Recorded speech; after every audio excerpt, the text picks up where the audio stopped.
have healthy food available for your kids to eat for snacks. Would that interest you? Well, it does me, because I love for my grandchildren to come to my house and know they can have some delicious healthy snacks. So today I want to share with you how to dehydrate watermelon, mango, and pineapple. This is the perfect go-to food anytime you need a treat for your grandchildren, your children, or maybe yourself or your spouse.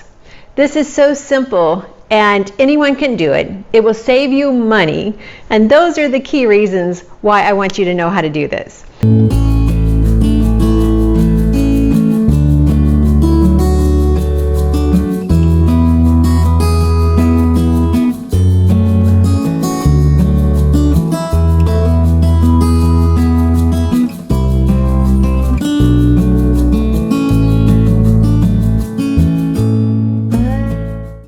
I'm Annette Reeder, the Biblical Nutritionist, and I'm on mission to help you be confident in the kitchen, therefore confident with your health, which means more confident in your future, and ultimately be confident and understand how much God loves you. Okay, so let's get started. I've already chopped up some of the fruits. I have the mangoes here, I have the pineapple. Now the pineapple's still a little bit big chunks. Now as long as your chunks are uniform in size, it doesn't matter what size you make them. So I'm going to put them here on my dehydrator tray. And I also want to tell you, if you don't have a dehydrator, that is no big deal. You can easily do this in your oven at 150 degrees. Okay, so I don't have it out here, but I would just line this tray here with some parchment paper, put my fruit on it, put it in the oven. About 150 degrees, as low as you can go. I really prefer lower. My oven actually doesn't go lower than 150 unless I open the door, which would be a good idea too. And then just let it dry. Now remember, as we taught in some of the other videos, dehydrating is so simple because you can't burn it. You just keep drying it. You dry it, you dry it, you dry it until it's dry. And you know it's completely dry when it's crisp, when you can snap it, when you can break it apart, when you can do all of that. Now, the pineapple is interesting because a lot of people throw the center core away, but there's a lot of nutritional value in that center core, so I never throw it away. Pineapple is just one of those fruits that you could actually snack on it a long time because it tastes so good. When you dehydrate, the only thing you're removing is the water. So you're going to have amazing sweet fruit, and you can tend to eat a little bit too much. So you need to realize, okay, it weighs less, and it's easy to grab a handful, whereas a handful would actually be a bowl full, you know, if it hadn't been dehydrated. So always be conscious of how much you're eating, even when it comes to dehydrated foods. You don't really need very much. And then once that dehydrated food hits your stomach and starts rehydrating, it's going to fill you up. So always just be very conscious about how much you're eating. Okay, so I'm just kind of putting the pineapples here on the tray. So I'm going to fill that entire tray with pineapple. I'm going to make my next tray the mango, and I kind of already have those chopped up, and I'm just going to spread them out on the tray. And once again, I can easily do this in just a regular oven, as low as you can make your oven, anywhere. If you could get your oven down to 120 degrees, that would be perfect. And some people will set their oven and then just leave it cracked open a little bit, and they might do that by maybe setting the latch so that it catches the door. Any of those different ways that you can do this in your own oven, you would save yourself from buying a dehydrator. And there's nothing wrong with saving money. But I will say it is so simple to use a dehydrator. It just kind of takes a lot of the work out of doing this food preparation. So there's my mango tray ready to go. And watermelon. Okay. Now, usually watermelon doesn't last long enough for me to do anything with it other than just eat it with our family. But this time, I'm actually going to dehydrate it. And it's going to turn into fruit leathers. So as I was saying with the watermelon, just spacing it out on the tray. Now it's going to take a little bit longer than your other fruits because it is watermelon. And so just go ahead and let that dry on the tray. I will set this in my dehydrator. I want to dehydrate between 110, 115, 120. Those are my main temperatures I like to dehydrate. And so it saves the nutrition. So realize what I was saying before, you're only removing the water.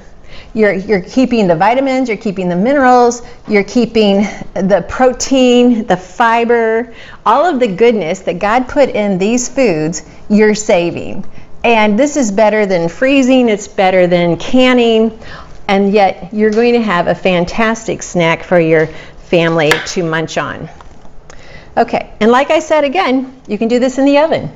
It doesn't matter if you have a dehydrator or an oven. I would just use a tray, put some parchment paper on it. That way it's easier to take the fruit off when you're done. And so I will just finish this up. Let me just dry my hands. I want to show you what I've already completed. So here is a tray. I only had it half full, but this is some mango. Now once you have dehydrated the fruit, I mean, it's just delicious like this. So I will put it in one of my canning jars and just let that be sealed up nice and tight. If you ever see the canning jars at the garage sale that are blue, that was a limited edition about 20 years ago, but then those were actually made in the 1800s. They're perfect for dried foods because they keep the light out. Now some of my fruit is kind of sticking to the tray, and it'll do that.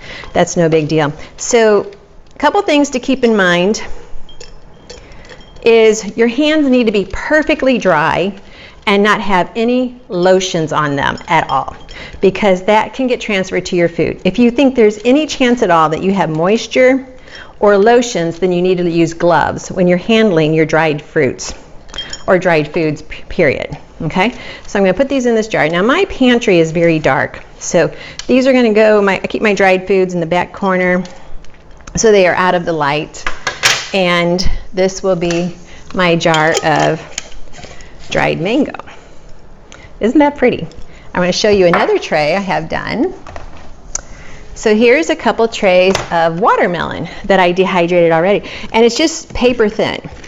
Now, if you ever dehydrate, but you don't get around to putting it up right away, like putting it in the jar, like I've been really busy, and so some of these have actually gotten a little bit soft already, so I'm going to put them back in the dehydrator before I actually store them in the jar. And you can rehydrate. Let me say that again.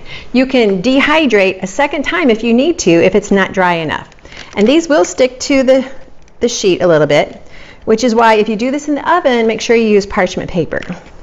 I don't want you using a spray, like that to line your pan, because then that's going to go in your food. We're trying to avoid all of that. And so here you can see the watermelon's going to store perfectly in this jar. I'll put it in my pantry, and I am ready to go when the grandkids come. So I just want to show you these three fruits and just how simple it is.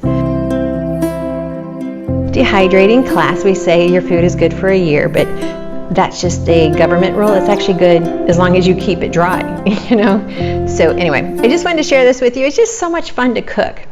I can put all these foods in the dehydrator and then forget about it. I could have it dehydrating for 2 days. It's not going to burn it, and I'll get around to it and I'll put it in the jars. All right, so I'm Annette Reeder, the Biblical Nutritionist. I'm on mission to keep you on mission.